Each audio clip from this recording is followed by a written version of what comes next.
আসসালামু আলাইকুম। গত কয়েকদিন ধানের কাজে ব্যস্ত থাকায় সুপারির দিকে তেমন একটা নজর দেওয়া হয়নি। গত হাটে সুপারি পাড়া হয়েছিল কিন্তু বিক্রি করা হয়নি সময় স্বল্পতায়। অনেক সুপারি অতিরিক্ত পেকে গেছে। আজ স্থানীয় হাটের দিন হওয়ায় সকাল সকাল সুপারি পাড়তে শুরু করলাম। গাছগুলো অনেক বড় হওয়ায় গাছে উঠে সুপারি পাড়া একটু রিস্ক হয়ে যায়। তাই বাবা গাছের উচ্চতা অনুযায়ী কয়েকটি কোঠা সংগ্রহ করেছেন। যদিও কোঠা দিয়ে পাড়া একটু কষ্টকর, তবু আমরা কোটা দিয়েই সুপারি পারি। সুপারি পাড়া থেকে সুপারি কুড়ানো খাটনি অনেকটা বেশি, কারণ আমার সুপারি বাগানটা অপরিষ্কার।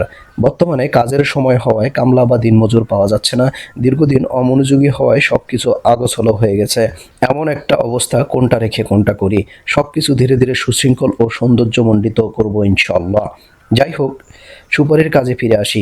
প্রথমে সুপারিগুলোকে কুড়িয়ে আমরা বালতিতে রাখি, এরপর এগুলোকে বাসায় নির্দিষ্ট একটি জায়গায় এগুলোকে ছড়া থেকে আলাদা করি।